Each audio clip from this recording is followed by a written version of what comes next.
मुंबई और लखनऊ के मुकाबले में जहां सबकी नजर रोहित शर्मा पर थी, एक ऐसा खिलाड़ी जो अपनी सेलिब्रेशन से कहीं ना कहीं सबसे ज्यादा चर्चा में आ गया और उसी की बात हो भी रही है। बात रघु शर्मा की कर रहे हैं क्योंकि उन्होंने विकेट निकालने के बाद एक पर्ची अपने जेब से निकाली और लोगों ने पढ़ना शुरू कर दिया कि भाई इन्होंने लिखा क्या ऐसा है।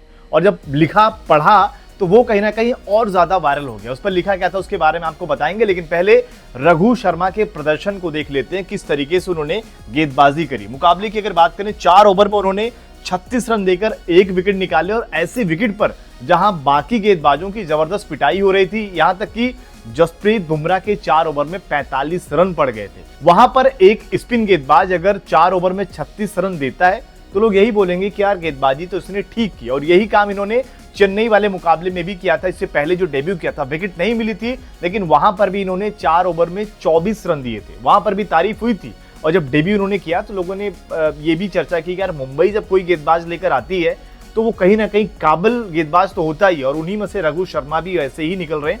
उनकी अगर बात करें, पर्चे पर जो लिखा था उस पर उन्होंने जो एक पर्चा दिखाया, उस पर जो सूर्या पढ़ते भी नजर आए उस दौरान, वो भी वीडियो काफी वायरल हुआ। उसमें लिखा था कि गुरुदेव की कृपा से दर्द भरे 15 साल आज खत्म हुए।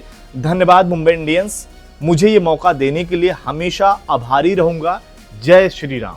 और ये लाइन ही कहीं ना कहीं सबसे ज्यादा चर्चा रही। उधर बंगाल चुनाव भी था उसी दिन, उधर भी जय श्री राम ट्रेंड कर रहा था, और यहाँ पर भी जिस तरीके से इन्होंने ये पर्ची में जय श्री राम लिखा, ये भी अपने आप में ट्रेंड कर गया। बाकी अगर रघु शर्मा के बारे में जाने तो यहाँ पर रघु शर्मा पंजाब के लेग स्पिनर गेंदबाज है, जालंधर के ये रहने वाले हैं।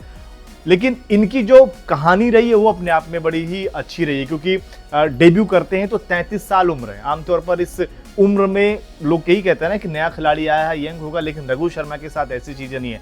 33 साल में डेब्यू करना और सिर्फ भारत में, श्रीलंका में जाकर खेलना, इंग्लैंड में जाकर वहां पर प्रैक्टिस करना, बहुत सारी चीजें। शुरुआत में तो इनका वजन ही इतना ज्यादा था कि लोगों को लगा कि क्या ही क्रिकेटर बन पाएगा। 110 किलो वजन था इनका, लेकिन जिद इन्होंने ऐसी पाली कि 6 से 7 महीने के अंदर ही 35 से 40 किलो वजन इन्होंने अपना कम कर दिया।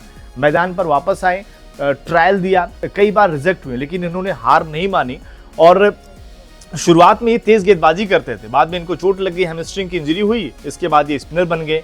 2014 में ये वृंदावन गए, वहां पर कहीं ना कहीं इनके लिए अगर आप देखें काफी ज्यादा बदलाव देखने को मिला। जब ये वृंदावन जाते हैं वहां पर इन्होंने वैष्णव परंपरा अपना ली। ये लहसुन प्याज भी नहीं खाते। मतलब एक खिलाड़ी के लिए ये कितना मुश्किल है कि अलग अलग जगहों पर ट्रेवल कर रहा है, खाने की चीजें अलग अलग तरीके की, लेकिन वहां पर अगर ये लहसुन प्याज भी नहीं खा रहे और ऐसी इस तरीके से गेंदबाजी कर रहे हैं तो ये कहीं ना कहीं और ज्यादा इनको यूनिक भी बनाती है।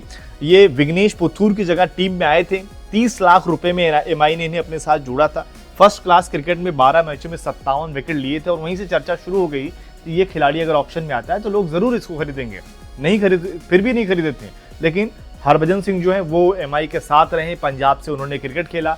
प्रैक्टिस के दौरान दोनों ने भी साथ में प्रैक्टिस भी की, तो कहीं ना कहीं उनका रेफरेंस जरूर रहा, उनकी सलाह जरूर रही एमआई को कि इस गेंदबाज को आप खरीदिए, ये काबिल गेंदबाज है। और कहीं ना कहीं उन्होंने शुरुआत उस तरीके से कर दिया है कि ये खिलाड़ी हो सकता है कि सीजन और ज्यादा मुकाबले आपको खेलते दिखाई दे। आपको क्या लगता है रघु शर्मा की गेंदबाजी को देखते हुए, खासतौर पर वानखेड़े जैसे अगर ग्राउंड पर वो इस तरीके से गेंदबाजी कर रहे हैं तो बड़े ग्राउंड पर किस तरीके से गेंदबाजी करेंगे? कमेंट करके अपनी राय जरूर दें। साथ ही स्पोर्ट्स नाउ पर अगर आप नए हैं तो चैनल को सब्सक्राइब भी करें।